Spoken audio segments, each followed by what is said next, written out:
जय श्री कृष्ण चैतन्य प्रभु नित्यानंद श्री अद्वैता गदाधर श्रीवासादि गौर भक्तवृंद हरे Krishna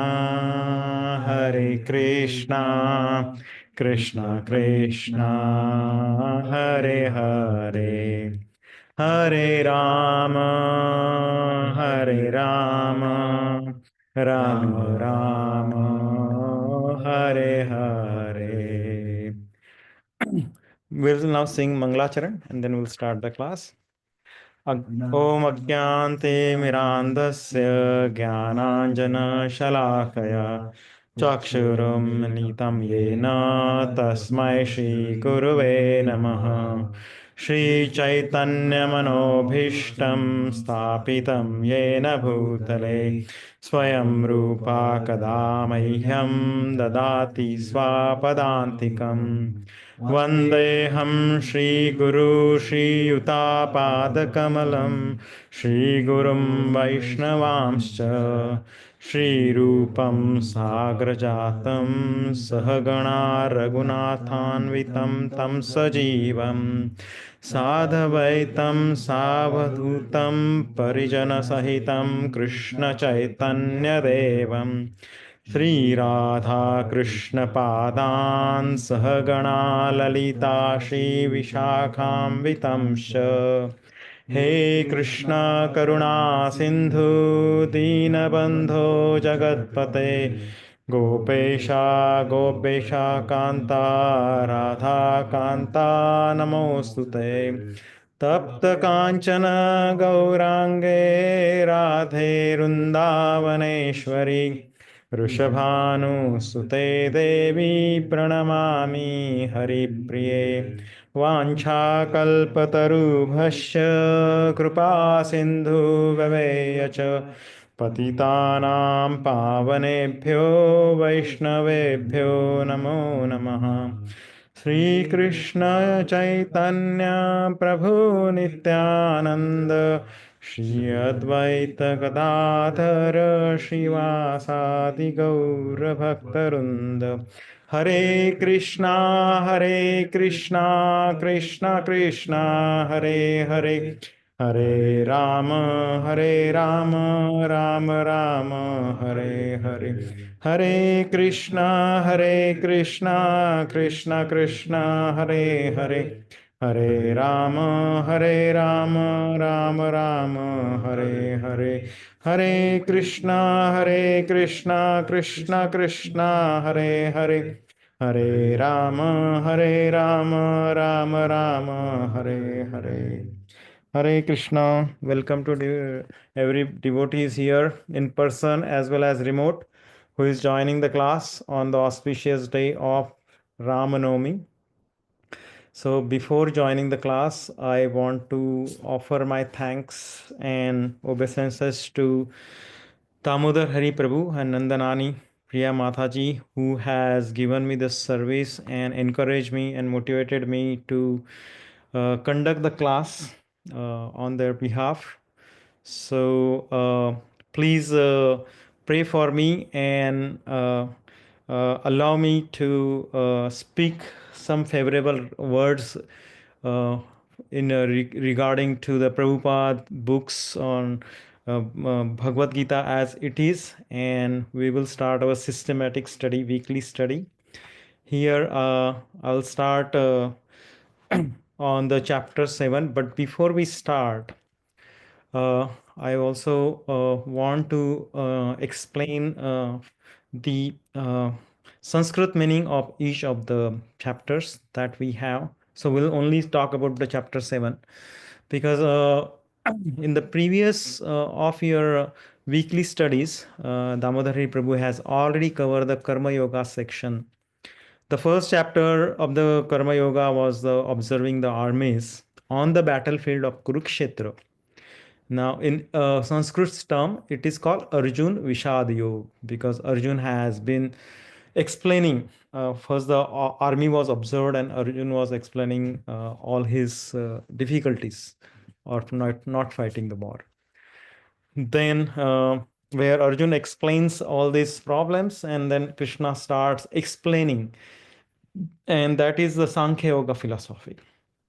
So, second chapter name is called Contents of Gita Summarized, Sankhya Yoga. Then Arjun asks the questions of what do I do? Even I understand that if I should leave everything and go and do the dhyan, or I should follow the karma as my, or I should have a jnana yoga. So he was confused. Then Krishna talks about the karma yoga. That is chapter third. And then the discussion goes on where Lord Krishna explains him the transcendental knowledge where he doesn't get any reactions, which is Jnana Karma Sannyas Yoga. And after that, Krishna explains him Karma Yoga, action in the Krishna consciousness, Karma Sannyas Yoga. Before that is a Jnana Karma Sannyas Yoga. And then last chapter of the Karma Yoga section is the Dhyan Yoga, where Krishna explains about the eight limbs of the yoga system, yeah, including all the eight limbs where yogis in the previous yogas used to do the dhyan and achieve the Paramatma in their heart. And from there, they will come to the platform of Krishna consciousness.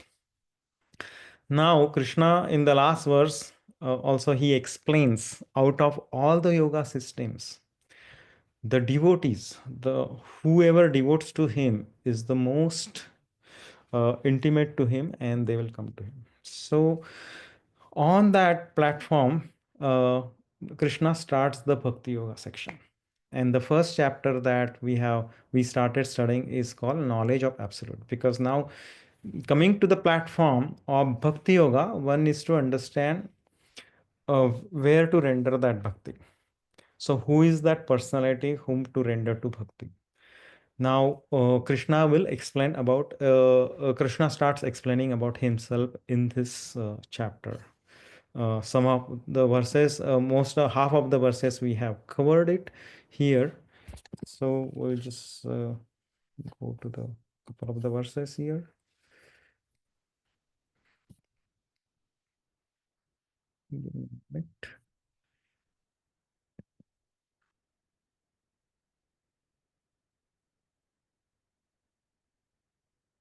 Now here, the seventh chapter is divided into 5 different sections. Can you see? Are you able to read? The first of all, first 3 verses, Krishna talks about the glories of the knowledge about Krishna. Where hearing the revealing Krishna first verses, he says, Takshnanu, hear from me the knowledge about this world and knowledge about the world beyond, which is a spiritual world. And then Krishna explains about the knowledge about this world. Now, Krishna also explains about the energies. Krishna explains about the material energy, where material energy constituted of 8 elements. Then Krishna also explains that he's a creator, maintainer, and destroyer of all the energies. Krishna also explains that Krishna is he's all pervasive and essence of everything, and he's beyond the material modes. Because when Krishna descends to the material world, he does not take a body like us.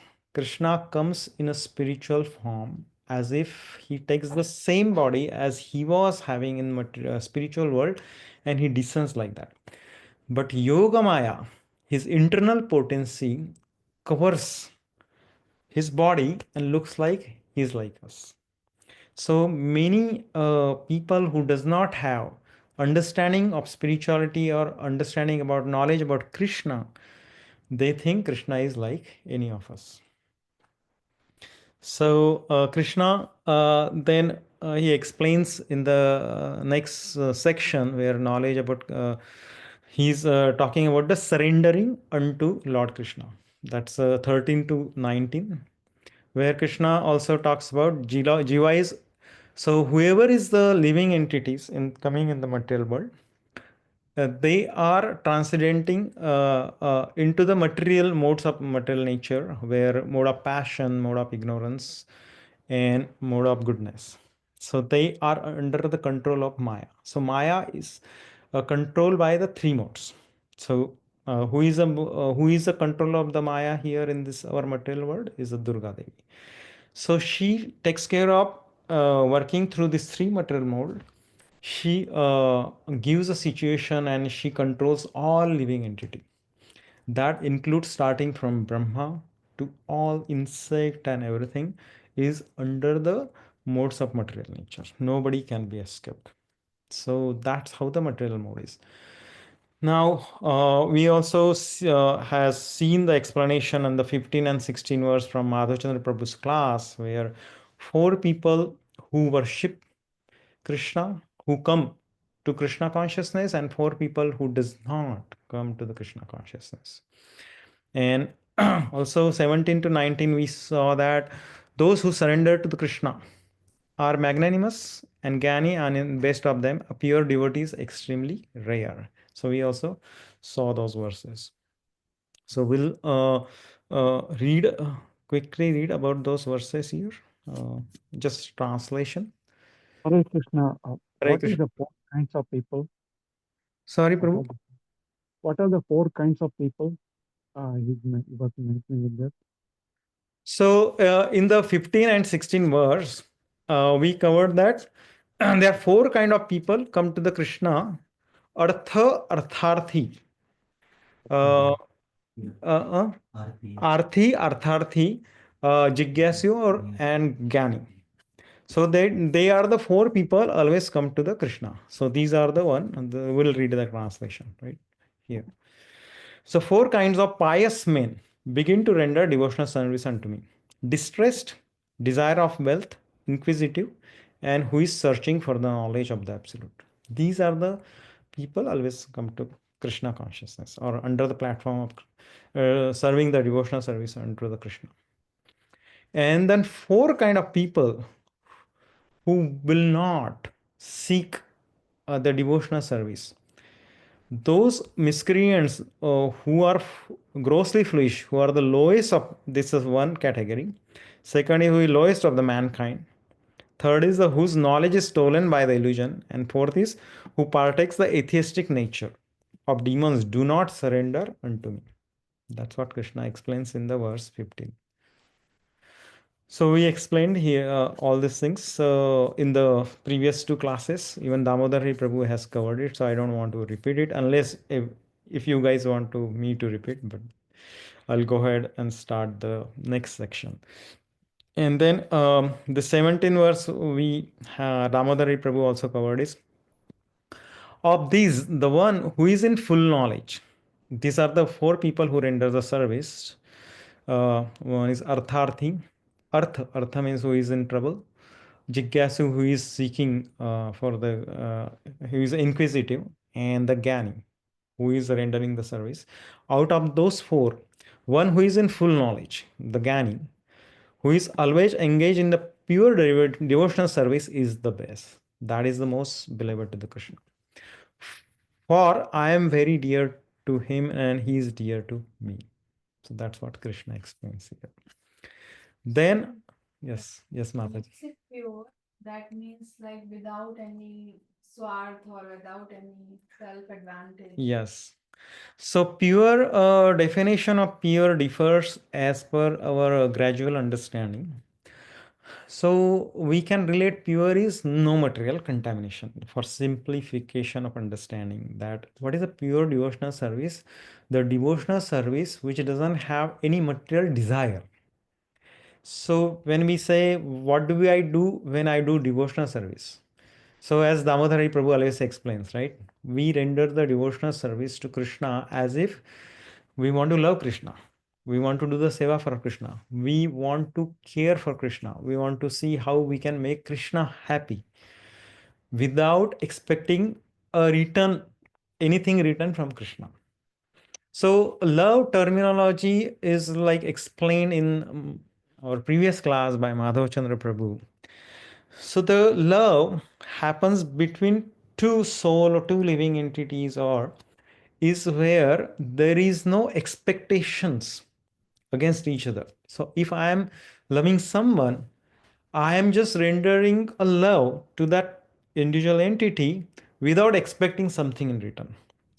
So, what do you buy when you render? You care for it. You genuinely think that that person is a loving entity for me. I want to do render all the things. I want to care. I want to do everything to please that person without thinking that will that person please me back.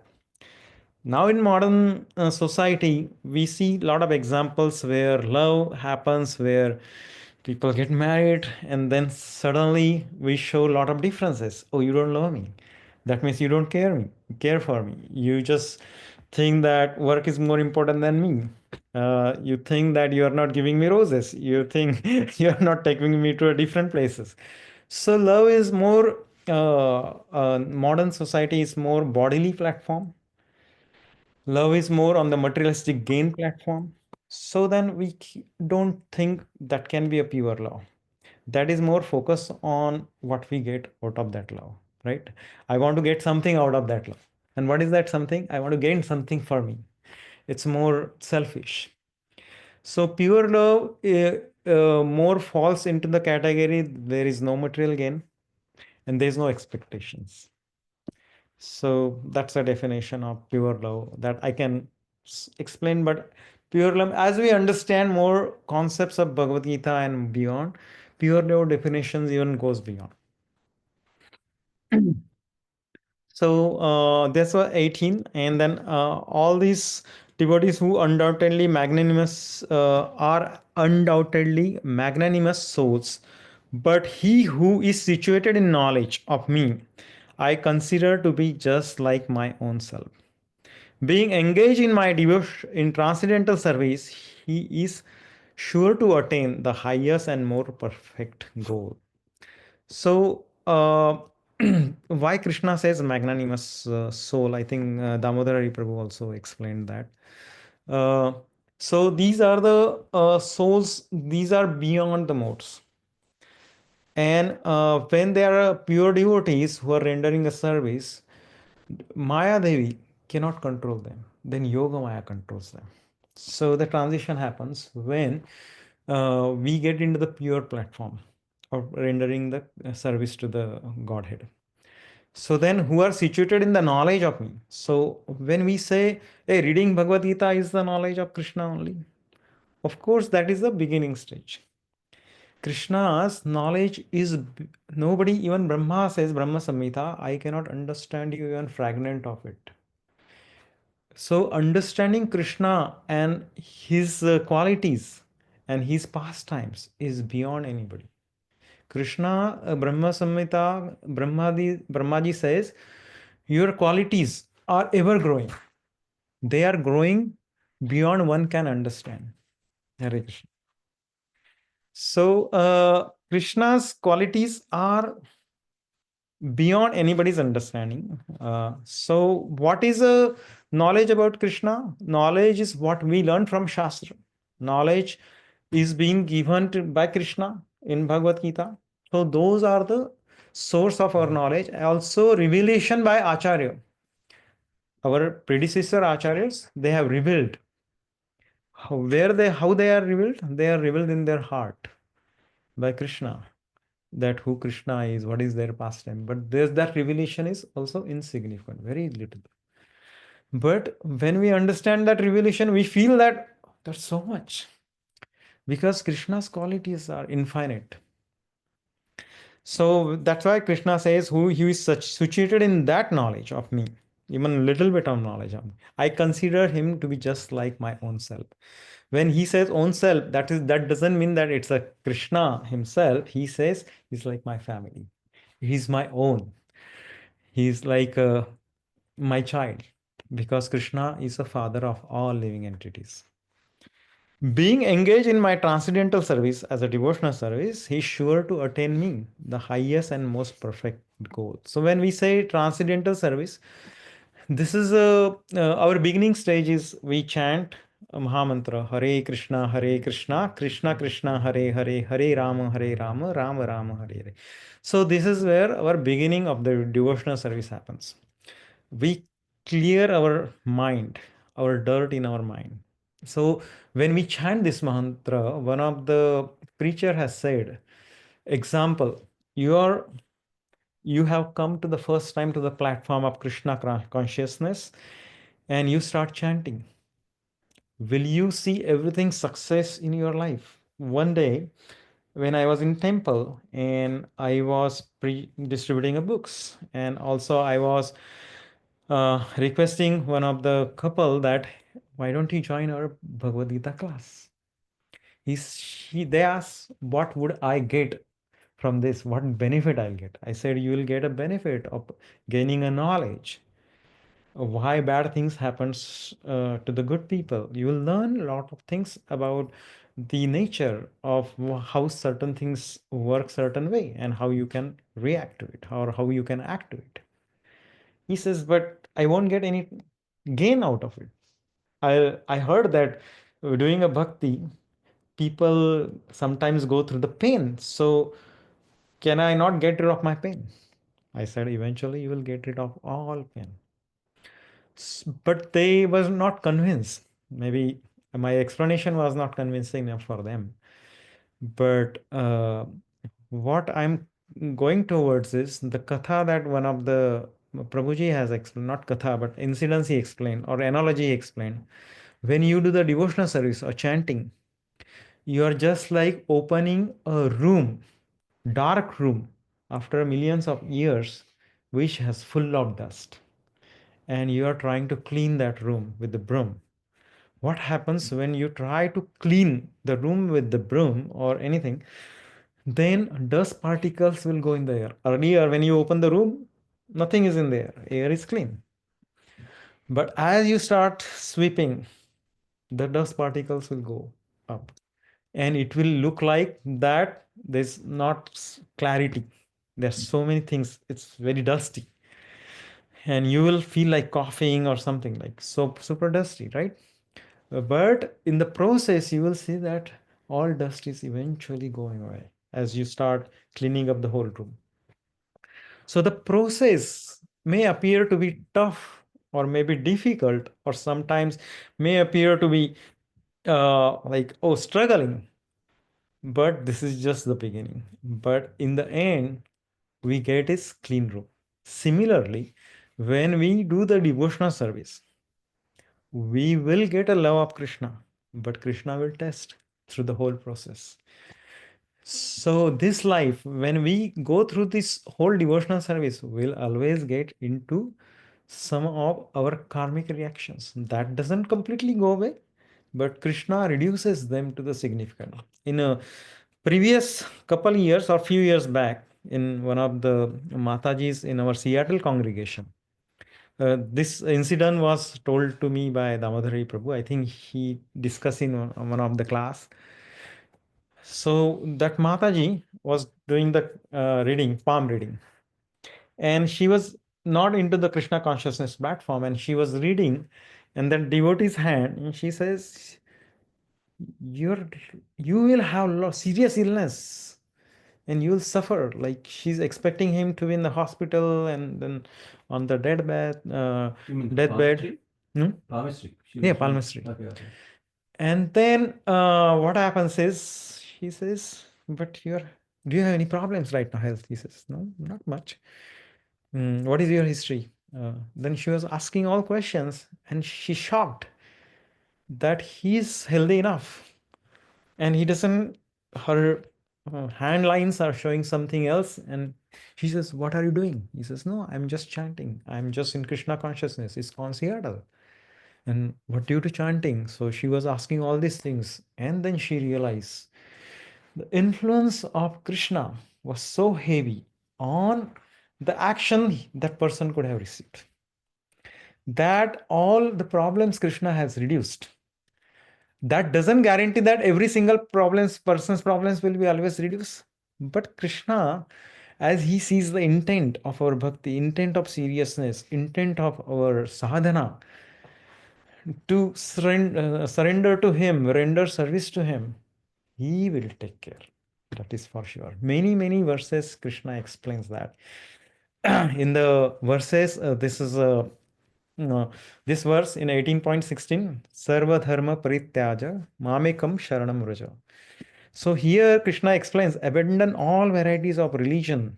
Just surrender unto me, I shall deliver to you from all sinful reactions. Do not fear.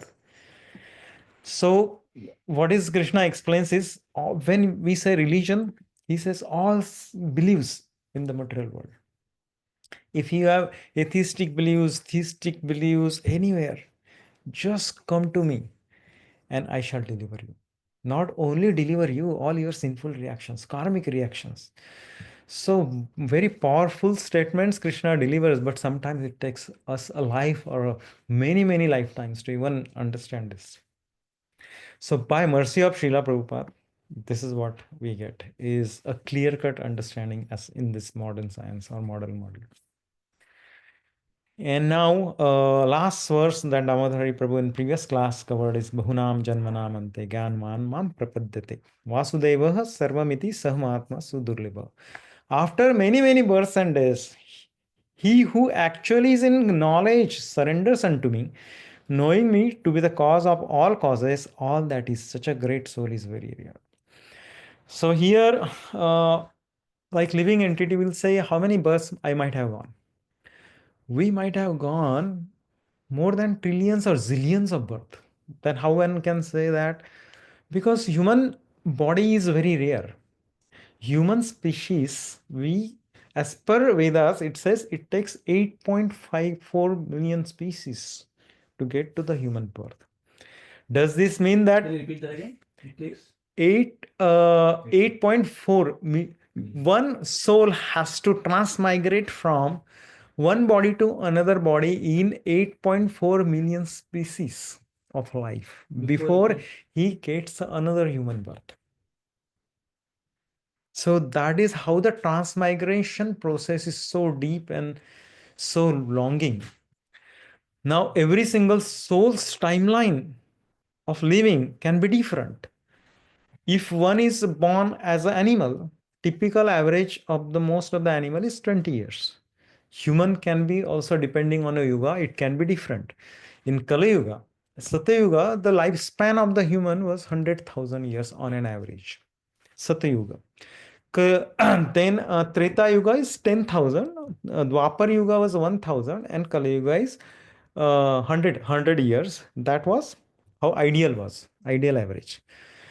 But now in Bhagavatam, Srimad Bhagavatam says, as Kali Yuga progresses, the lifespan, it will come to the space where in the end, lifespan of the human entity or human beings will go down to 20 years. And at the max, they will live only 40 years. And by birth, they will have at least 10 diseases or more. So this is how the Kali Yuga is going to move forward. Now, when we say many, many birth, so what happens when we die, right? The soul never dies. We studied in chapter 2, right? It never been cut, never been burned, never gets wet. So it just transmigrate from one body to another body. So it's a birth and death cycle keeps going. So what happens in that? So we get materially entangled, like Damodar Prabhu explained, right? We have a material body. Inside the material body there is a subtle body, and subtle body, inside the subtle body is the soul is compressed and tied. So we leave the material body to get the another body. So when, for example, one who loves his dog but he's not into Krishna consciousness, what he will do is he loves his dog so much and he gets sick and eventually he leaves the body. At the time of the death, he will remember what he did the most of the activity. So if there is a picture in the Bhagavad Gita book where if at the time of the death, whatever he remembers, he will get that body for sure. I think there is a verse in one of the chapter, Yam Yam Vapi Smaran Bhavam Taddet Tante Kalevram Tam Tame Vete Konte Yata Sada Tad Bhavad Bhavitaho. So at the time of the death, one who remembers whichever the activity, he will get that body for sure. So then one goes into the body of dog. But then how human body I am so used to running and all these things, how I can act in a dog body? So there is a system designed by Yamraj. They will train the soul and the subtle body how to fit and the act body in how to act like a dog. Once that training is over, then they will be ready to transform into the dog body. So this is the whole system is working. How it is working is Krishna is doing himself. Krishna is, if you see the pictures, Krishna is just sleeping.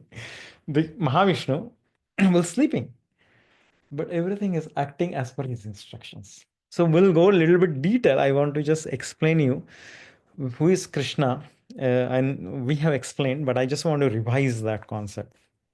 So we are talking about this many birth and death, and reason I'm explaining is this, that we want to understand the position of who is Krishna, Lord Krishna. We have understood theoretically, but we have to also see where the Krishna uh, is. So here, I think Damodar Hari Prabhu has showed this, and also this picture. Normally, they show in the Discover Yourself class as well. So, where Lord Krishna is a Swayam Rupa. So, who is Lord Krishna? Lord Krishna is unborn. Then one can question, what is unborn means? Somebody has to always be a parent, right? How can one be unborn? And Lord Krishna doesn't have any end and doesn't have any start. So when whole universal manifestation, spiritual and material manifestation starts, Krishna is already there, and he creates the first spiritual world, and he creates living entity, and he creates a material world. There, why he creates a material world? Because living entity, he's created a spiritual world for loving exchange between living entities and him. But some living entities, say one fourth of the living entities, does not want to do living exchange with Krishna, like me, and we descend to the material world. Krishna says, I will have to accept you in a different way. I will have to accept people who are loving. I love to enjoy in a loving exchange service in the spiritual planets. But people who doesn't want to have a loving exchange service, I'll make a special place for you where you can independently enjoy of me. But that enjoyment, you will have to go through karmic reactions. So there's a laws of karma. Law of nature was put in place. That is called material world. So that's where we all are in material manifestation. So the simply first, because this diagram is very complex, where Krishna, we explain the various avatars Krishna has taken in different forms. But just to simplify, as we are going to see, Krishna is the cause of all causes. That means Krishna is the source of all incarnations, source of all manifestations, source of all creations, source of everything. What is there and what we can see, what we cannot see, what is moving, what is non-moving, everything.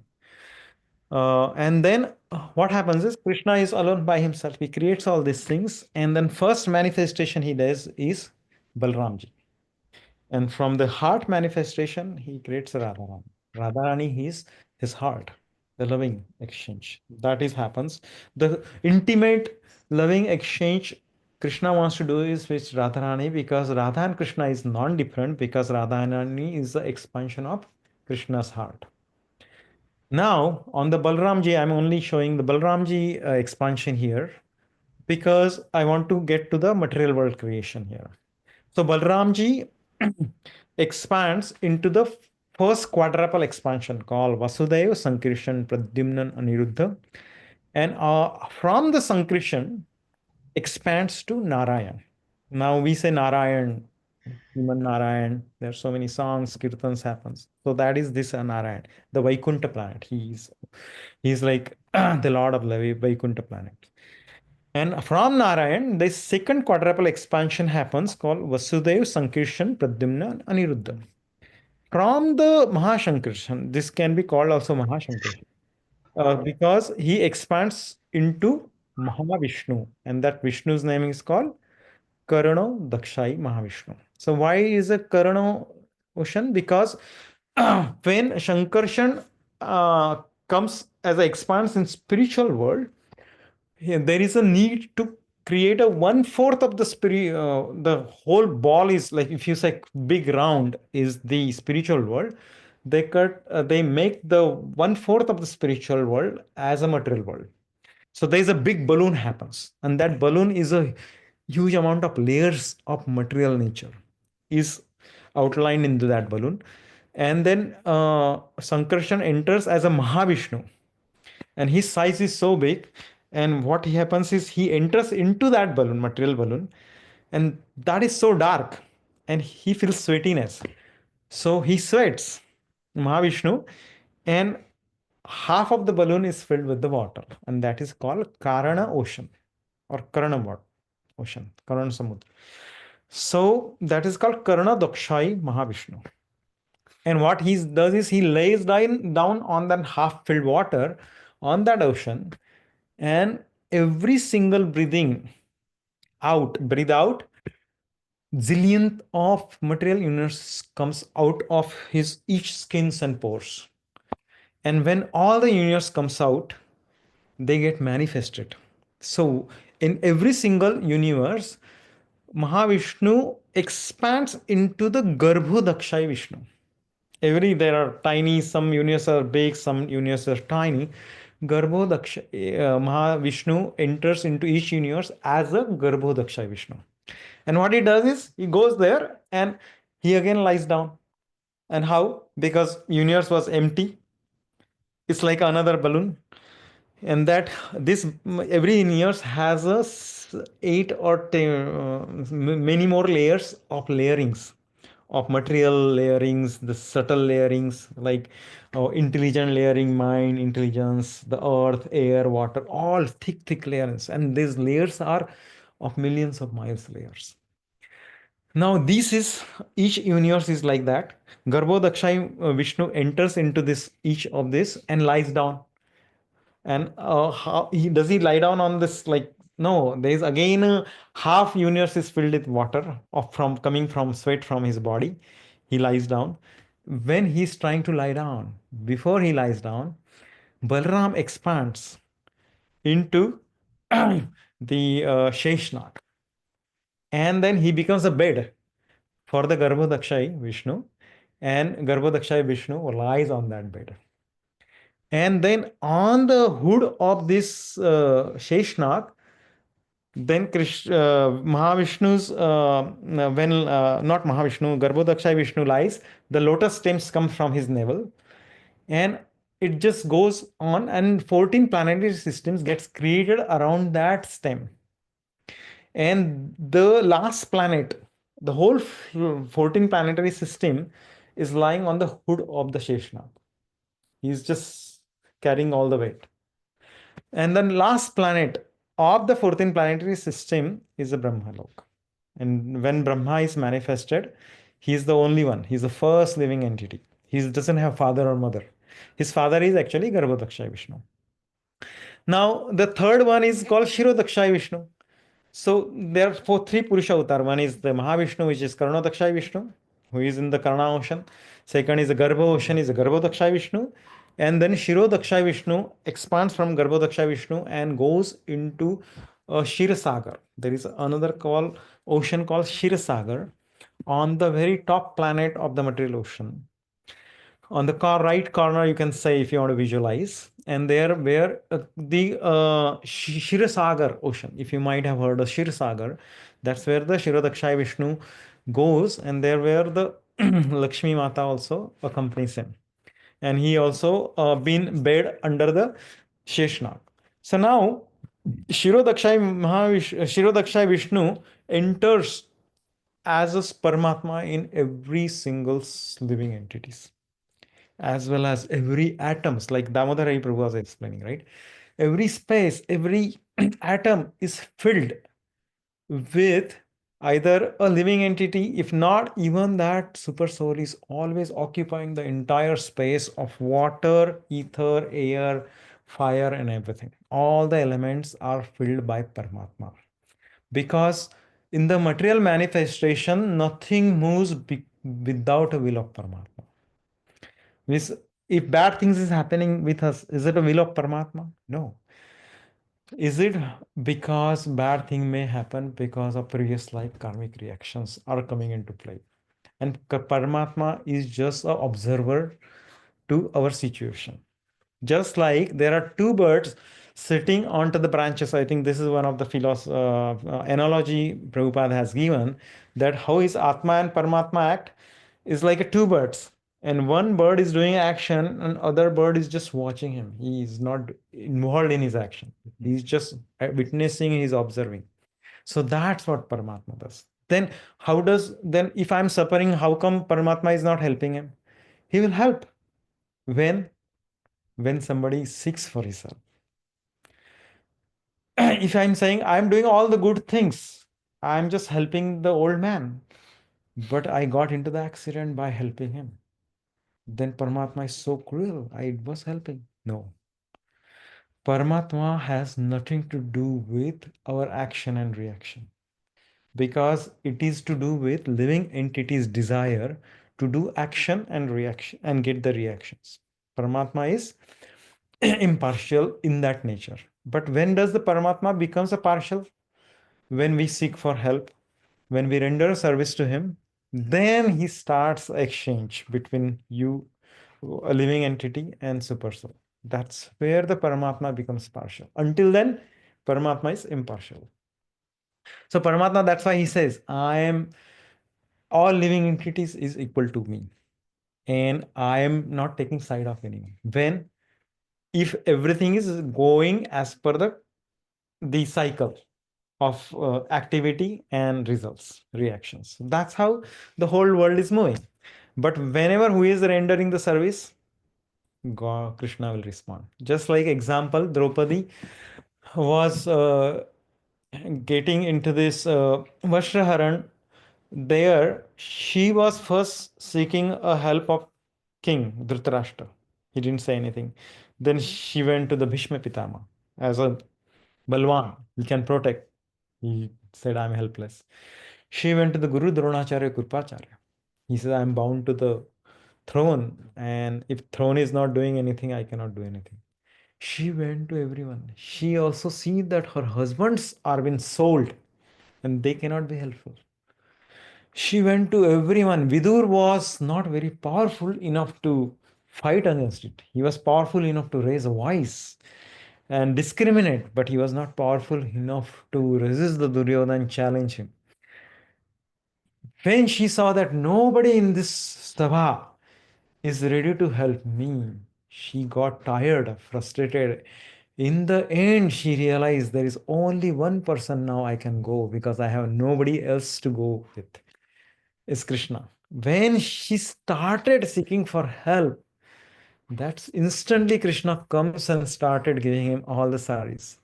And Duryodhana and his friend, everybody's get tired pulling the saris, but Krishna infinitely giving saris and protect her. So that is a causeless mercy of Krishna. Krishna takes care of his devotees. This is how. If we give a full attention to Krishna with our mood, then Krishna will take care of you. But if we give mood that in a whole 24 hours, I only want to give you 20 minutes, then how do you expect Krishna to react to you in that 20 minutes?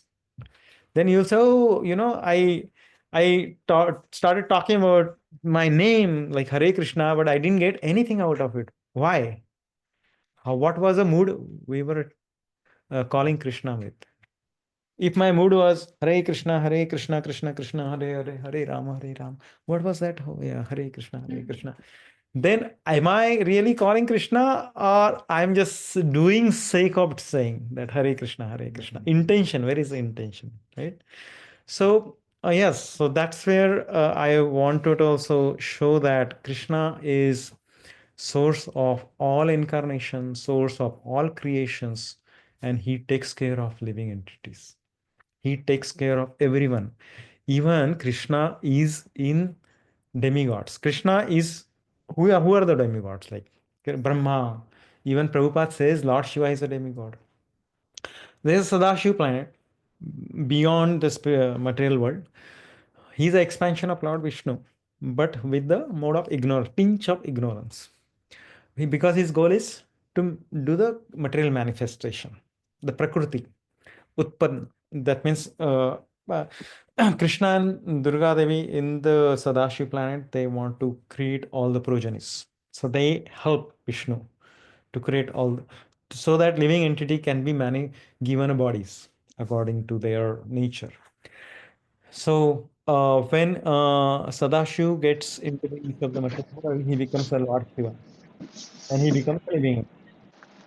So that's where Prabhupada says Lord Shiva can be called as a living entity because he's not a supreme personality of Godhead. Hare Krishna. Uh, Anybody has question? Gaurav Prabhu, do you have question? Or should I mute you?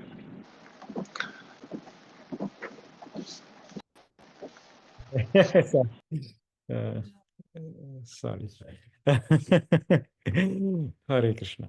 So, Brahma, Prabhupada calls Brahmaji as a demigod. Then Indra, everybody, we have 330 million demigods total. So, who are the demigods? Are they like they are the devotee of the Lord? Living entities can get promoted to demigod level if they do certain austerities as well as they act in certain mode of goodness without being in the completely in Krishna consciousness platform. As per Veda, if they do certain activities, yagya, pleasing the Indra, pleasing the Brahmaji, and just pleasing all the living entities, superior living entities, they may get promoted to certain demigod positions in demigod planets. How many of them are there? 330 million demigods exist in this material world. In this, 30 yes, million. 30 million. Oh, that's almost the 33 same as, crore. that's almost the same population as, I mean, US population. Correct. The US population is 50 million, so. Yes. So we can call them as a Krishna's officers, right? Okay. So what is if there is a president and he has all the government officers? When you say in the material world, is it related to Hmm. Earth and this universe, or is Oh, it entire like, universe, each universe. each universe has that many number of Or some universe may have more, Okay. depend on the size, but our universe is the smallest of all universe. Smallest? Universe size is depend on the head of the Brahma. Our universe has Brahma with 4 heads. So there is a very interesting pastimes explained in the Srimad Bhagavatam. Srimad Bhagavatam, where Lord Krishna is in Dwarka, Krishna calls Brahmaji. Brahmaji comes. He comes to the door of the Lord's palace, and then doorkeeper stops him. He says, "Who are you?" He says, "I'm a Brahma."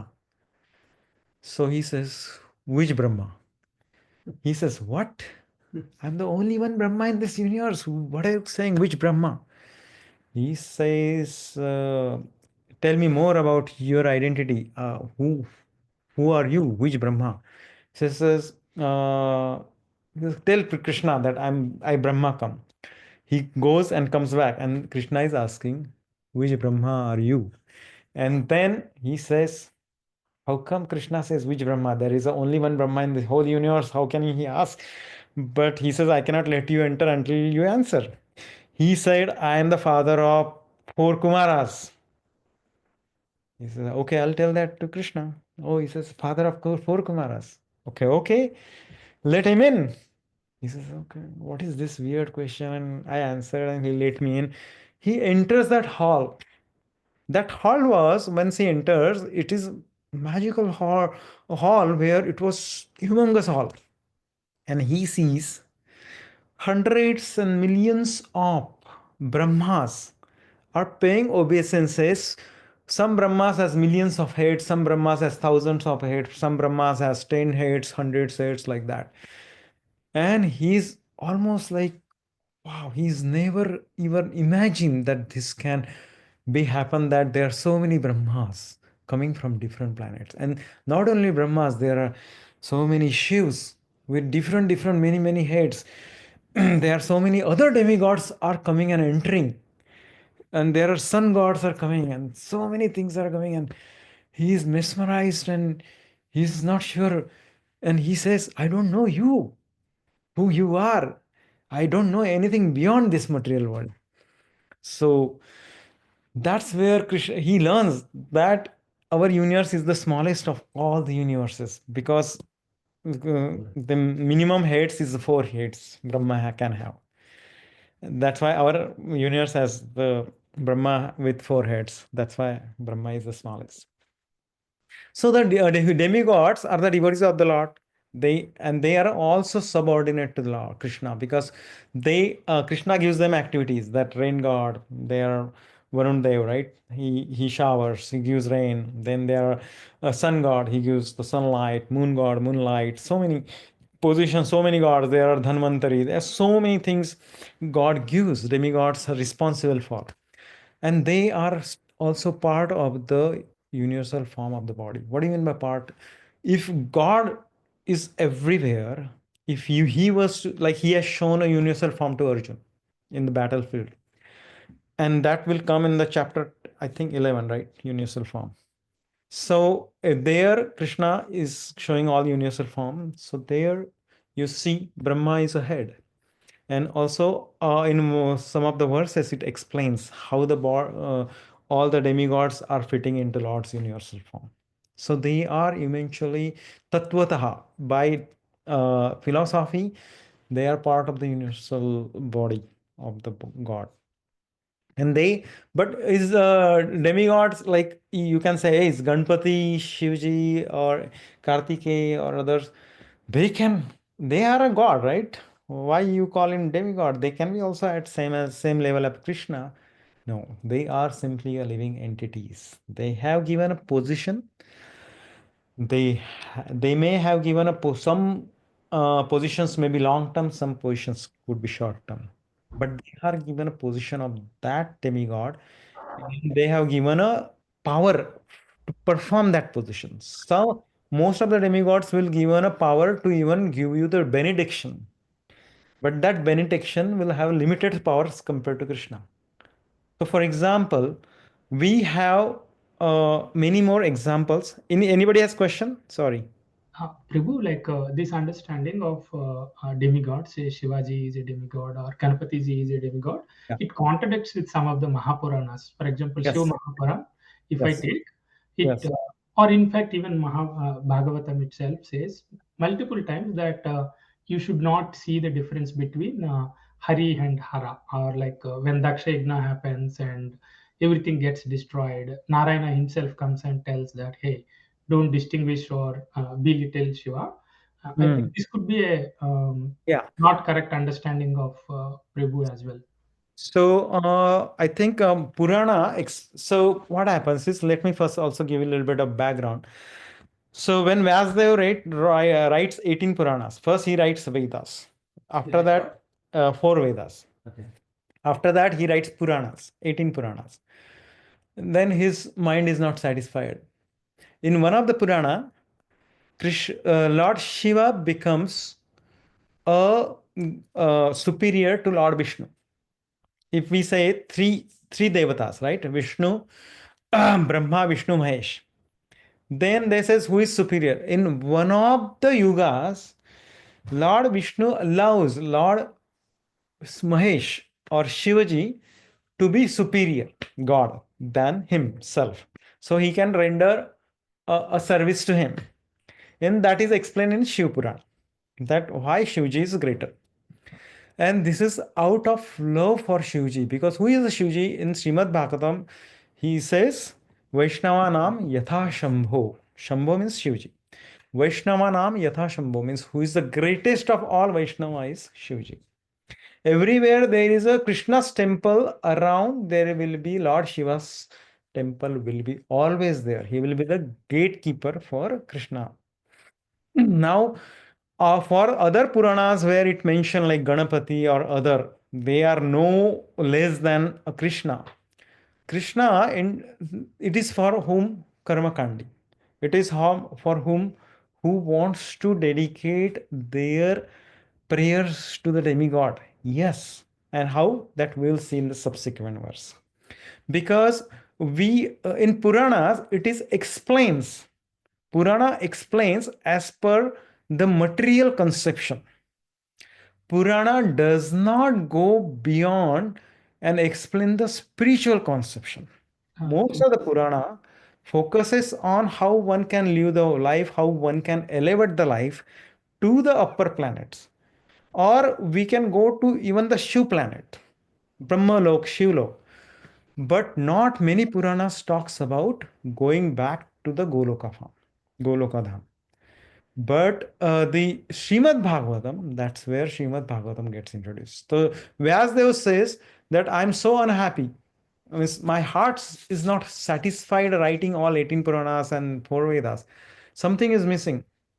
And Naradji descends by instruction of Vishnu saying that, yes, you are missing something very big. You glorified all these events, but you never glorified the source of all the events, which is Sri Krishna. You never glorified all his devotees. Until you glorify them, your heart will not be satisfied. So hence he write the last scriptures that Vyasdev writes is the Srimad Bhagavatam. That's the ultimate scriptures.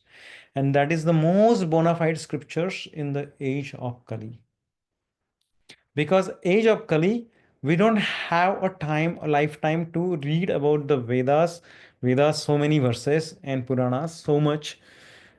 So Krishna gives only that Nama Sankirtan is the only way you can get delivered in the Kali Yuga.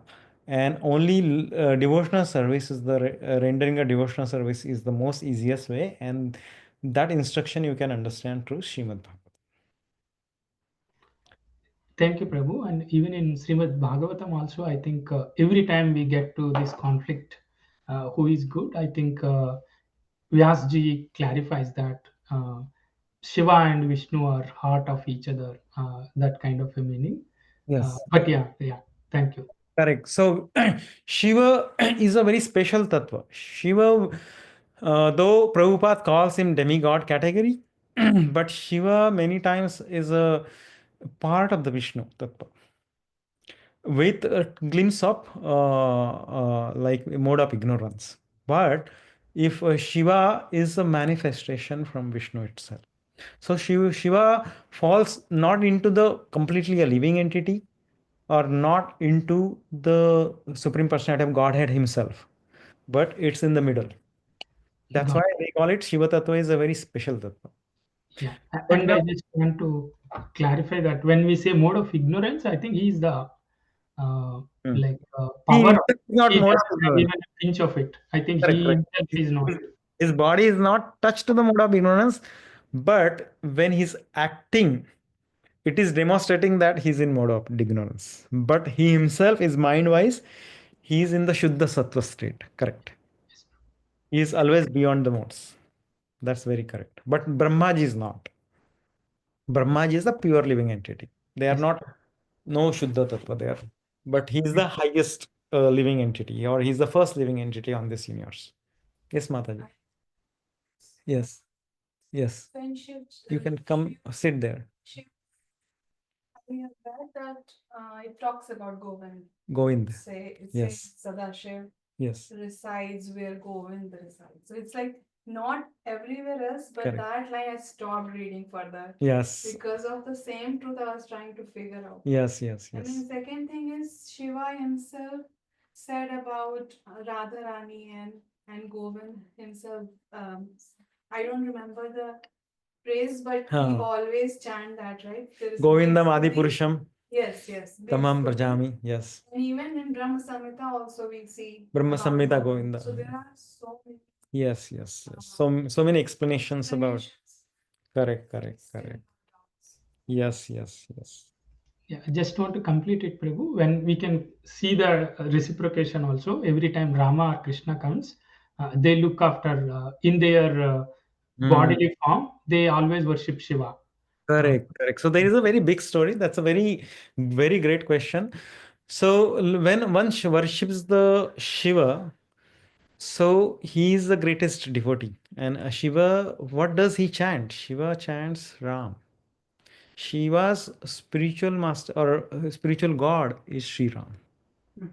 Shiva may all the time when you see Shiva's posture or photos, many times Shiva's posture is been given as he's meditating. Many and there is one of like Shiv Purana or some other where Mata Parvati asked Shivji, whom you are meditating on.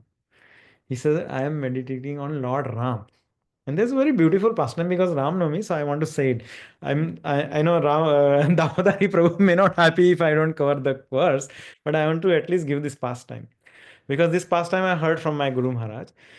So when one Mata Sita was being kidnapped by Ravan, and Krishna, Ram and Lakshman was searching for in Dandaka Aranya or one of the Aranyas, Ram and Lakshman was searching, and Ram was asking, "Where is my Sita?" To plants, trees, animals everywhere.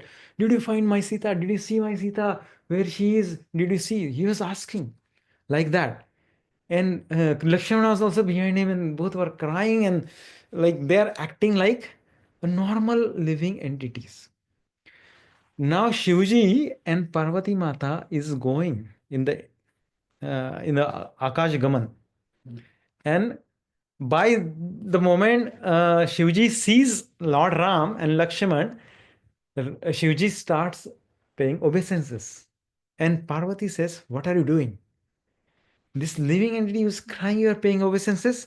He says, "He is my Lord, Ram." He says, "No, he cannot be Lord. He's crying. He's saying, he's asking everywhere, where did you see my Sita? If he's Lord, he will know where is Sita." So he says, "I know he's my Lord."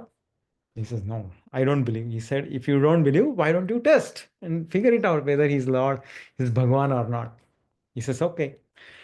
Now Parvati Mata, Lord Shiva says, then, "Oh, but don't go, don't leave me. Otherwise, you'll go directly go to Kailash and I'll be alone here." He said, "No, what I'll do is I'll be a little bit away, meditating for on my name of my Deo Ram, and then you go and test." So Parvati Mata takes a roop of Sita Devi, and she goes in front of Lord Ram. Lord Ram is still saying, "Have you seen my Sita?" To all the plants. And she again appears. This is Mata Parvati. She pays obeisances to Mata Parvati. "Where is Lord Shiv? Why did you come alone without leaving him? Why? What are you doing here? Why are you wandering in the forest by yourself? You should go back to Lord Shiv." And she was like, "Is my makeup right or not?" And she was like, "Maybe did I not change my?" Then she went back and she's saying, "Maybe this is my illusion that I'm thinking that Lord Ram said that." She still doesn't believe that he said that. She again goes back. And again, Lord Ram pays obeisances. "Hey, Mate, Parvati, Pranam. Why are you wandering alone? Where is Shivji? Did you miss him? Did he not? Should I tell him where he is sitting right now? Or you will find out." That moment, Parvati immediately disappears, saying, "Okay, he is beyond me. He understands me. Repetitively, he is recognizing me, but I cannot understand him. He is covered by Yoga Maya.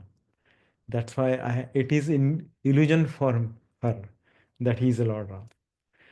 But Lord Ram, in human body or human form, as per the Maya, Yoga Maya, he is able to recognize. So that's how Lord Shiv says, after she comes back, "Hey, did you test? How did it go?" He says, "No, I just paid obeisance and came back." "Are you sure you did not test?" "No, no, no." "Do you believe he's Lord Ram?" "Yeah, I always believed. I just wanted to pay obeisances in person, that's why." Then Lord Shiva doesn't believe. He meditates and he sees what Parvati Mata was doing and he was smiling. And he says, how you are lying. So the moral of this whole katha was that Krishna and or Lord Ram, they are covered by Yogamaya. Even Parvati and Brahmaji can get in illusion. Like same as Brahmaji got Brahma Sammohan Leela in Krishna, where Brahmaji got illusioned. So this is, they are not the controller. Who is the controller? Krishna is the controller. So that's where in the Bhagavad Gita 18.14 it says there is no being existing either here in material world or among the demigods in the higher planetary systems which is free from modes born of material nature. Nobody's, because they are under the influence of Maya. So that's what. And then there is a I think I'll still cover the stories because I like to communicate on the Ram Navami incidents. See, the Dhruva Maharaj was desiring for a planet. What you all know Dhruva Maharaj story, that he went to the jungle. You don't know, Prabhuji? So Dhruva Maharaj is comes into the succession. Do you know that story? Yes. So I'll still keep it short. Dhruva Maharaj came. Dhruva Maharaj, Dhruva Maharaj was seeking for his dad's lap when he was 5 years old, and his step brother was sitting there. And he wanted to sit, but the stepbrother's mom did not want him to sit. So he said, if you are born out of me, then you will be able to sit. Otherwise, you don't have space in your father's lap. Go away. Then he goes back to his mother, Dhruva Maharaj, and his mother says, if you want a space where nobody can take you out, then you should seek a shelter of a Lord. Lord, go to the jungle and seek a shelter of Lord Vishnu. She gave an instruction. On the way, Narad Muni sees that intention of that baby 5-year-old small boy, and he gives them mantra and gives them a process. Within a 9 months, he does amazing tapasya. On the last month,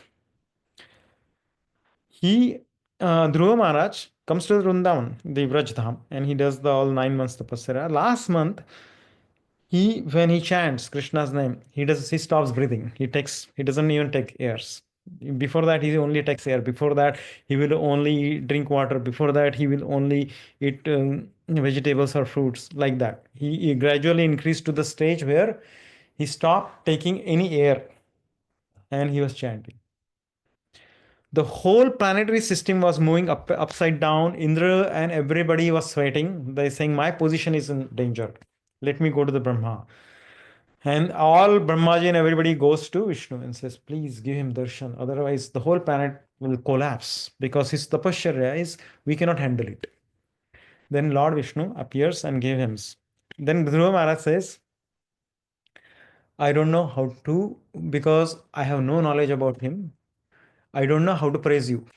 Then Vishnu gives him, puts his gada on his head, and he transcends the all knowledge, and he starts praising him. He says, I came for very minute problems to you, asking him a space where nobody will move me out. But I only want is your pure devotional service and association of devotees. That's the only thing I'm seeking for. I don't want any planets and anything. Vishnu says, I'll give you that, but you satisfied me and I need to give you benediction. So I'll also give you the special planet called Dhruva planet, as well as you go back and rule your kingdom. You will be the king and you will rule for one manmantvara. One manmantvara. So, like in one Brahma's day, there are 1000 Chaturyugas and 14 Manmantaras. So, one Manmantara is a 72 Chaturyugas. So, that's how many years Dhruva Maharaj ruled. So, is still ruling or is done? I think it's done. Correct. He is done because he went back to Vaikuntha Loka after that. So here point I'm making here is he went to seek for not a devotional benediction to Krishna, but he seek for the benediction for material thing. I want a space where nobody can move me forever. So he got up a Dhruva planet. Even whole planetary system gets destroyed. Dhruva planet, as per Vishnu's benediction, it stays intact. So people seek Krishna for material gains also. Those are the artharthi. And it's okay. The highest one is not seeking, but it's okay to seek material benedictions to material benefits to Krishna instead of demigods.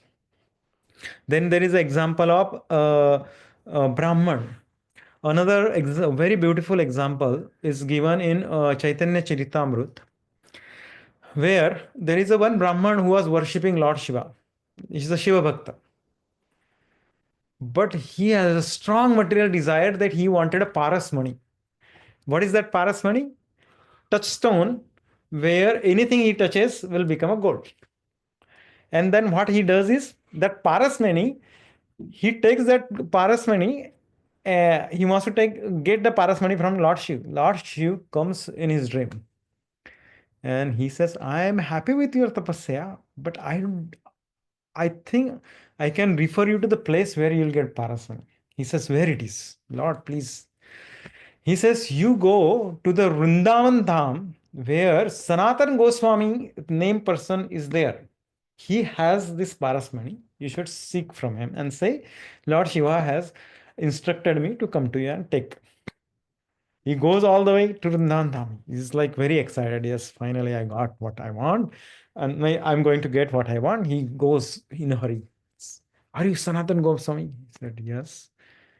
Where is that parasmani? Lord Shiva instructed me that I should get it from him. He says, parasmani. Then he says, let me think. I think I kept in that there is a distance outside of my house. There is one dustbin. I just threw it there. And then Sanatan Goswami started doing his worship and everything. And he says, what? How can you throw the parasmani in dustbin?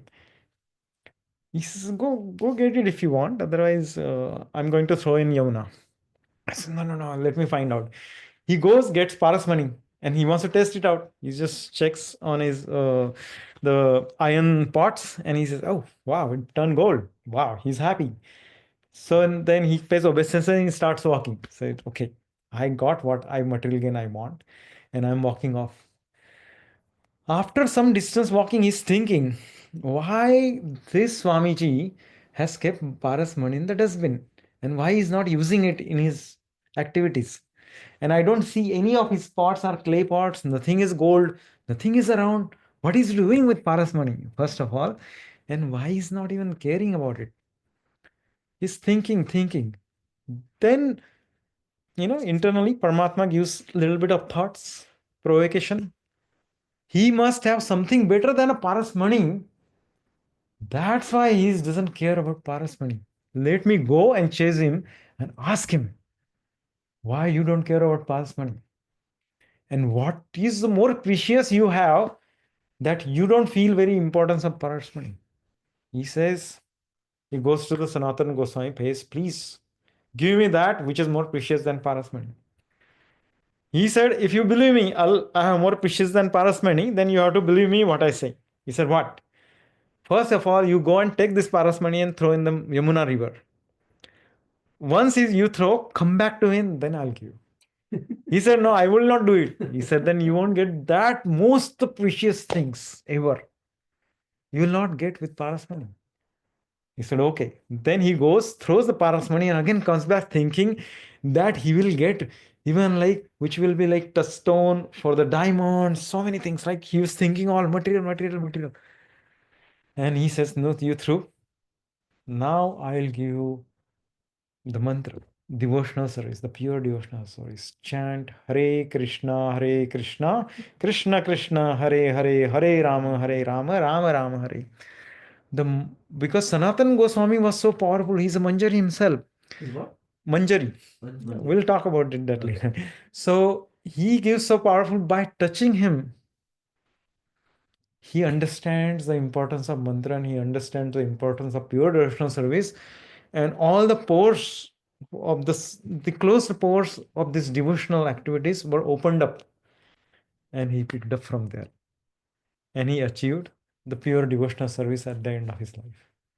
So see, there are devotees, or there are people who are not devotees. They seek for material gains. Coming to the Krishna gets the final destination eventually. So these are the examples. Then Prahlad Maharaj.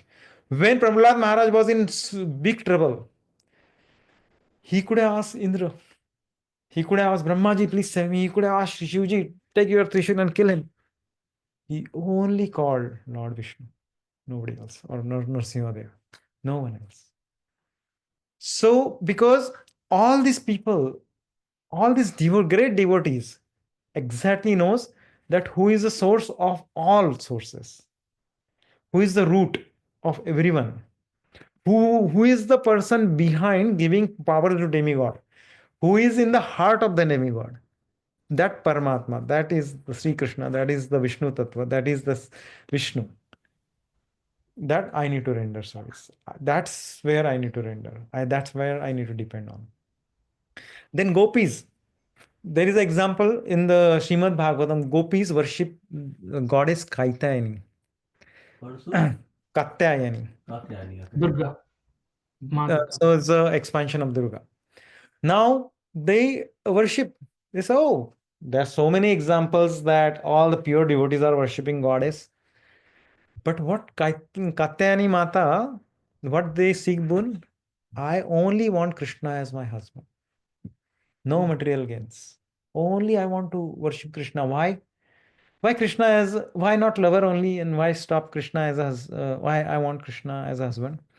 So that there is a uninterrupted exchange of love where nobody will question anything because he's my husband. So I can forever love him, and nobody will put any question mark. Nobody will give me trouble. Nobody will interrupt that loving exchange.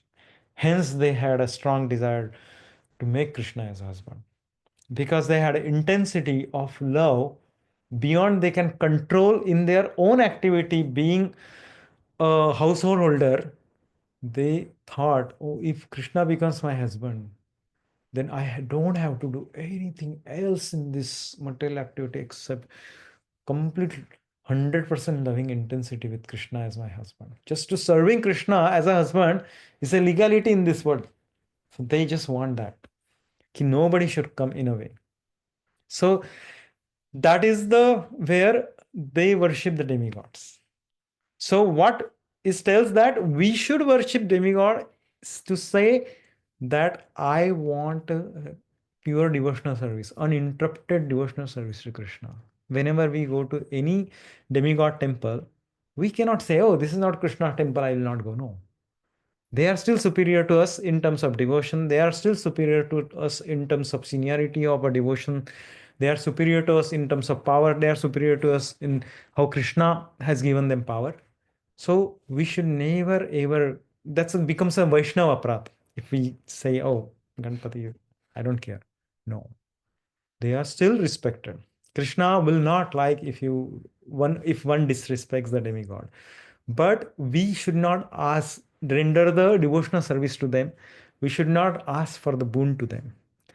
But if we pray to them, if we happen to go there, pray to them that give us a bhakti at the lotus feet of Lord. That is the mood what Prabhupada has explained in these verses. Also, many demon, there is another opposite side of example is many demons worshipped Brahma for a big boons like more power, longer life. Hiranyakashipu, Hiranyaksha, Raman, Kumbhakarna, so many demons has worshipped Brahma as a demigod. Ask for the big boons. First of all, first boon they will always ask is, I want Amaratva. And that means nobody should kill me and my life should never get ended. Brahma or demigod says, even my life is limited. what to talk about you. I don't have that power. Then at least give me the power that no, none of the demigods should kill me. That so many boons they will ask, but they will get killed. So that shows an example that demigods, we go to demigod to even ask boons. Those are short term, short lived. That doesn't give us a happiness. Like many times, many people do the Navagraha, or I'm putting the rings for any graha, for any financial gains, or reducing my problems. So many things, right? We go and we do, and they will say, chant demigod mantra, chant Shani mantra. Oh, you have Shani Sadhisati. Do this, do that, right? So that is called demigod worship. And then some people takes it to the extent that I want to do this worship for life because this is it. This is my life goal. Because I got one benefit, I want more benefits. So I'll keep doing this until I get all benefits of all material life. But then they don't realize that span of the life is not in demigod's hand as well. The how much breadth we have, demigod cannot control.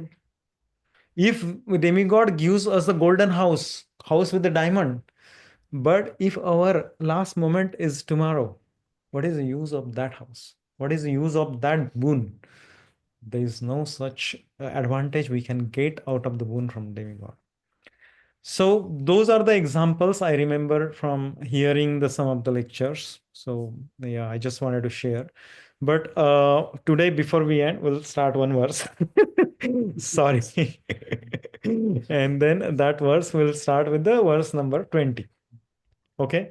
And then we'll end the class because I know Ram Navami, people want to take the darshan of Lord Ram in the temple. So anybody has any question before we start this verse online? If not, I'll start. Okay. Do you want to recite or should I recite? Both works. Yeah, start. Kamai Kamaistaistairutaikana प्रपद्यन्ते Apadyantenna devata तं तं नियमम् अस्तव्या tam samnyamasthaya क्रियत्या prakrutya niyatah swaya. Shiva Prabhu, you want to read online? Yes, Prabhu. Those whose intelligence has been stolen by material desires surrender unto demigods and follow the particular rules and regulations of worship according to their own natures. Now, Punya Prabhu, you want to read? Purport. Those who are freed from all material contamination surrender unto the Supreme Lord and engage in his devotional service. As long as the material contamination is not completely washed off, they are by nature non-devotees. But even those who have material desires and who resort to Supreme Lord are not so much attracted by external nature. Because of approaching the right goal, they soon become free from all material lust. In the Srimad Bhagavatam, it is recommended that whether one is a pure devotee and is freed from all material desires, or is full of material desires, or desires liberation from material contamination, he should in all cases surrender to Vasudeva and worship him, as stated in Bhagavatam 2:3. Yes. So here, see, this is what we discuss right now, that so many examples we discuss is we have material gains. One should not, first of all, it talks about material contamination. What is material contamination? Material contamination is all about thinking materially, material gains. I want to enjoy independent of Krishna. That is a material contamination. I don't want to be in the Krishna consciousness platform. That is a material contamination. So if we are free from material contamination, we can render service. But if we are in the material contamination, then it's very difficult to render a service. That's what it says. But even that's why Srimad Bhagavatam, it is recommended in this verse, even when you are trying to be on the material platform, and if you still have material desires at the beginning, and that desires, you can be fulfilled through rendering a service to Krishna, or you can ask that desire to be fulfilled by Krishna, but not to demigod. That's how Srimad Bhagavatam says that, because you don't have to go to the demigod, because demigod, all the benedictions are perishable, they are short term, they don't last long. But Krishna will give you the results in a way that can get you onto the platform of Krishna consciousness more quickly. Yes, Prabhu, read completely. Less intelligent people who have lost their spiritual sense take shelter of demigods for immediate fulfillment of material desires. Generally, such people do not go to the Supreme Personality of Godhead because they are in the lower modes of nature, ignorance and passion, and therefore worship various demigods. Following the rules and regulations of worship, they are satisfied. The worshippers of demigods are motivated by small desires and do not know how to reach the supreme goal. But a devotee of the Supreme Lord is not misguided, because in Vedic literature there are recommendations for worshipping different gods for different purposes. Example, deceased man is recommended to worship the sun. Those who are not devotees of Lord think that for certain purposes of demigods are better than Supreme Lord. But a pure devotee knows that the Supreme Lord Krishna is the master of all. In the Chaitanya Charitamrita, it is said that Ishvara Krishna Ara Sabha Bhratya. Only the Supreme Personality of Godhead Krishna is master and all others are servants. Therefore, a pure devotee never goes to demigods for satisfaction of his material needs. He depends on the Supreme Lord, and the pure devotee is satisfied with whatever he gives. See, so it is explaining that people who are less intelligent, when we say intelligent, in 15.15 verse, Krishna says, Sarvasya chaham hridisannivishto matah smurti jnanam apohanam cha. From me comes smriti. That means remembrance, knowledge, and forgetfulness. That's what Krishna says. So intelligent also comes from Krishna, because all these organs and material and subtle organs are given by Krishna to us. So when we get intelligent, if you use from the spirituality purpose, that spiritual intelligence, that's what Damodarani Prabhu explained. Though intelligent is a material activity, but served into the service of Krishna, it becomes higher intelligence. The people who are less intelligence, who are thinking more materially, I short term, this life, I want to gain wealth this life, I want to reduce my problem this life, I want to get promotion this life, I have exam, I want to pass this life. So all are short term goals. Those are thought by less intelligent people. So they always tend to worship demigods. But the pure devotees are more intelligent species. Prabhupada always says more intelligent species are the species who understand who is Krishna. They are the most intelligent species because they understood the essence of the life. Why do then Krishna created demigods so people can worship them? I mean, if he is the only god and no demigods, then obviously there is no. Correct. So that will come in our next verse. That next verse says that I am in everyone's heart as a super soul. As soon as one desires to worship some demigod, I'll make his fate steady so that he can devote himself to that particular deity. So demigod, why demigod was created? To function the universe. And now, as per Vedic Shastras, when living entities are created, different material worlds are, different planets are created. Only Earth planet is the one where the action and reaction happens. Rest of the planetary systems, one is enjoying or suffering. The higher planetary system is there is no dukkha, there is no suffering. Lower planetary systems, somewhere it may be enjoying, but lot of times suffering, and lowest is suffering, patal low. So now in this planetary system is action reaction. Now in this planetary system, if one has to gradually grow, earlier bhakti came as a part of some devotees, but in as per Veda, You can grow to the higher planets, from earth planets to the Swarga Loka to the Brahma Loka, by doing tapasya, by doing yajna. And when you do yajna, if you render that service to the Indra, then you will go to the Swarga planet. From Swarga planet, if you render service to Brahma, Brahma planet. From Brahma, once you realize that there is a beyond Brahma is a Vishnu, then you render service to the Vishnu and eventually you go to the Vaikuntha planet. So gradually and slowly, they will get elevated.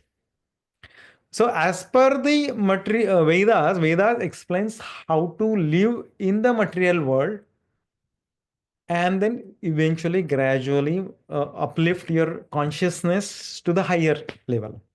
So that is what it is explained. Because the tapasarya, it used some devotees used to take 100,000 years or 40,000 years to do long tapasarya. But here we don't have that much of life. We barely, we are lucky if we live even 80 or 90 years. So the best thing we can do is chanting. That's the only one. And then Kali Yuga, the first 10,000 years are called golden age of all Chaturyuga is called Kali Yuga. Why it says golden age? Why they don't call when Brahma and Rama was there? Why was it was not a golden age? Because even Krishna is there at his time. He will still expect the except the gopis. He expects from others to have strong devotional service. If you have most suitable environment, then your taste will be higher. If you go to Swargalok, if you even do the small papa, you will get down. It will be counted as your fail. Here, if you do 100 paps and one punya, you're counted as pass. Why? Because here, everybody's failing. If you do little bit, Krishna appreciates. There, everybody's trying to be very pure. If they even fail once, then so, I gave you so pure environment and you're still trying to degrade yourself. So if you go to the best college, right, and you go to the college where they don't teach anything, if you write something, they will say 70% mark. But if you go to IITs, if you they're so tough on ranking and making, that is how you can consider an analogy that IIT is the Indralok and very normal public school is our Earth planet, and how that's how it is considered. So, point here to make is that demigods are been given to monitor things, facilitate things, as a servant of Krishna. But they have power to give benedictions if somebody renders services.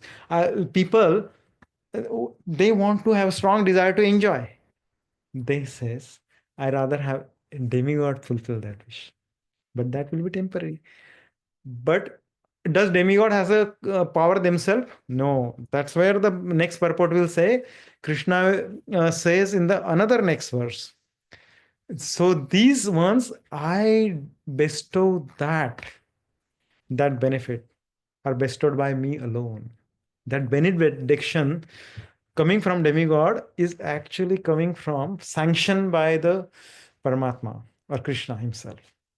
So Krishna is saying that demigod, though they are mediation, they are there as a madhyam, but I am the doer for them.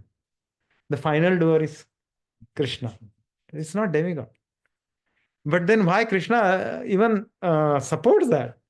Because Krishna respects the free will.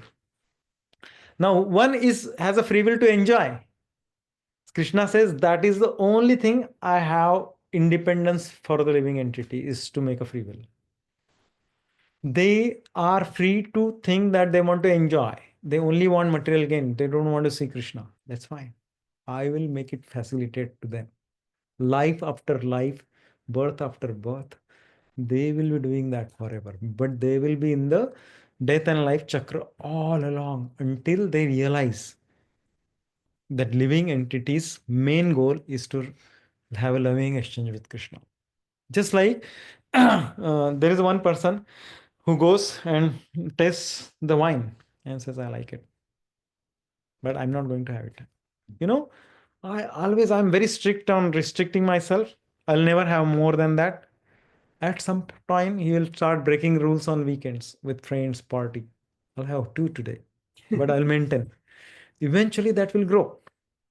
So whenever people gets into maintaining those thing that I'll maintain, they cannot, because the senses are not on our control.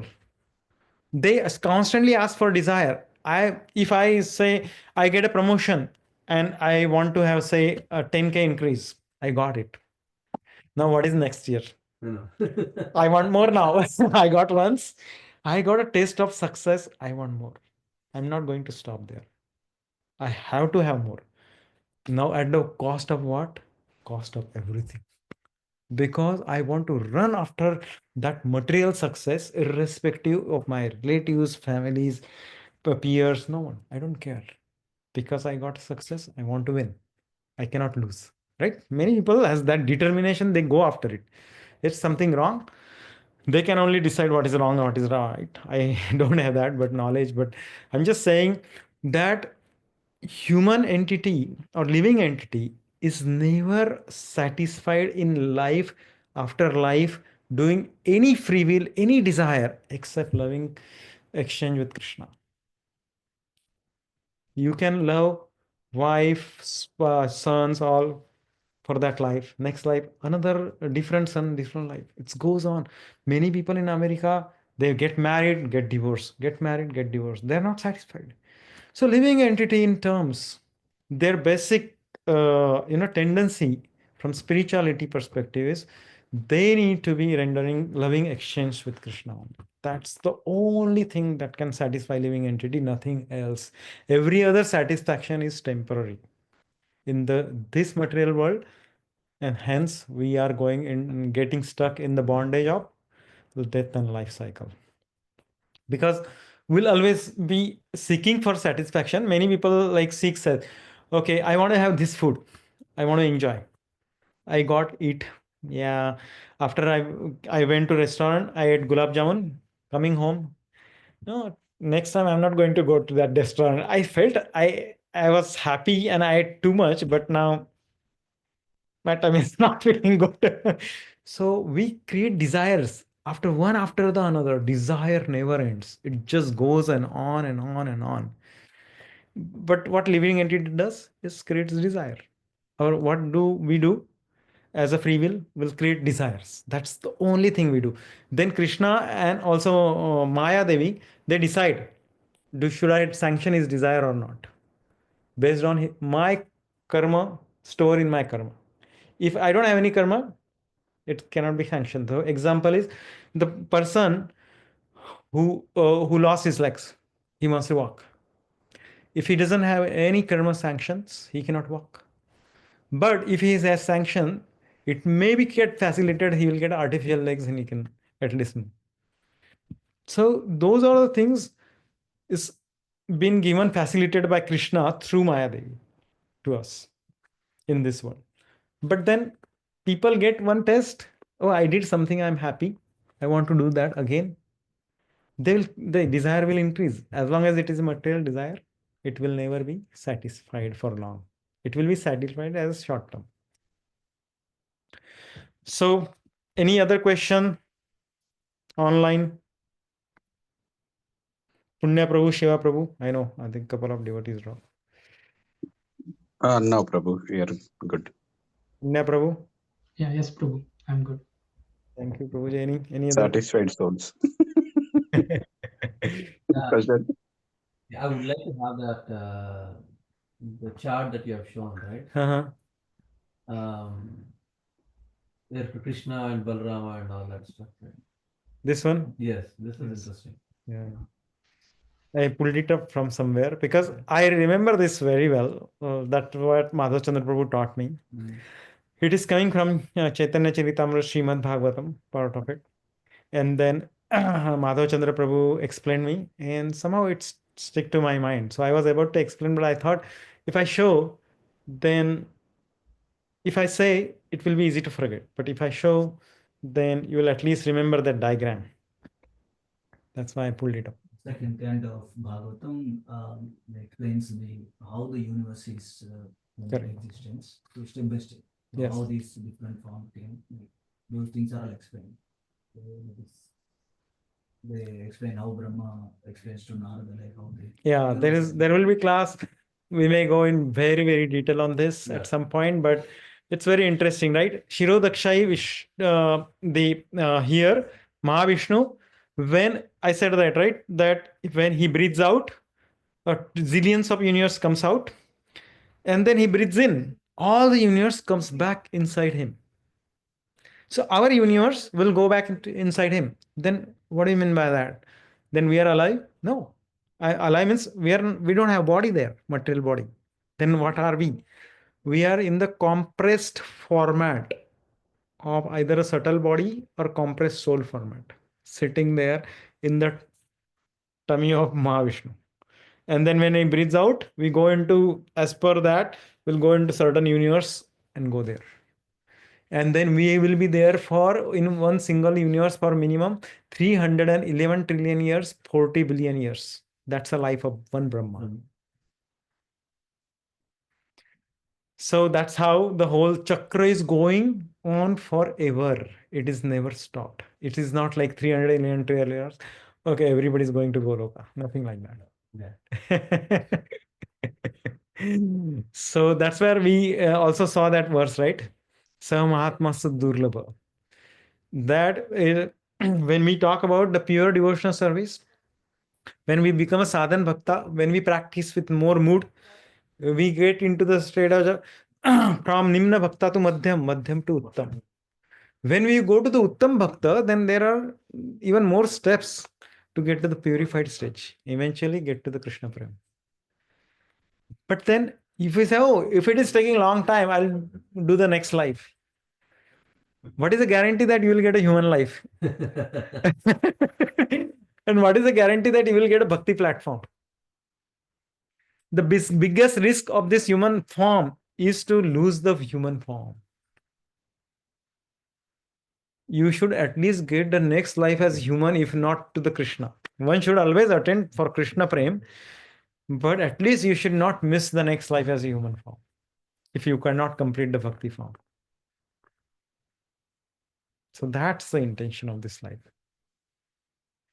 If we miss this chance, we don't know what is that next for us, because Janma Mrityu Jara Vyadi Dukkha Doshanu Darshana.